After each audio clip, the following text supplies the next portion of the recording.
ED arrests Delhi Chief Minister Arvind Kejriwal in liquor policy case.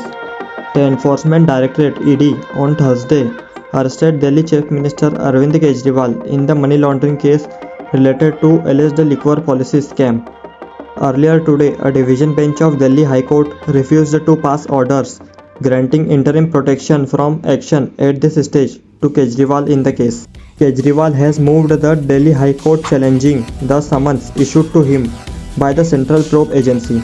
Previously, ED had filed two criminal complaints against Kejriwal in city's Rose Avenue courts alleging non-compliance of the summons by him. So far, 9 summons have been issued to the Chief Minister by the Central Probe Agency. Kejriwal has escaped the summons, claiming that they are illegal. However, he informed ED recently that he could be questioned via video conferencing. Aam Aadmi Party leaders Manish Sisodia and Sanjay Singh have been arrested in the money laundering case and are presently in judicial custody.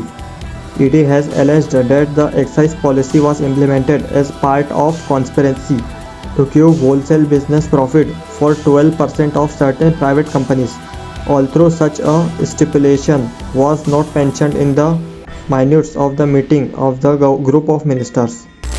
Delhi Cabinet Minister Ateshi on Thursday said Arvind Kejriwal will continue as a Chief Minister and run government from jail if needed after his arrest by ED in an excise policy linked money laundering case.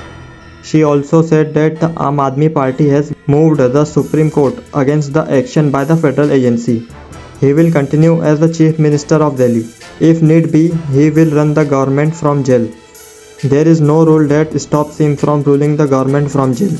Meanwhile, BJP leader Gaurav Bhatia said the people of India and especially the people of Delhi are welcoming the arrest of blatantly dishonest Arvind Kejriwal. It has become clear that Arvind Kejriwal is the kingpin of liquor scam. Subscribe us for upcoming updates. Thank you.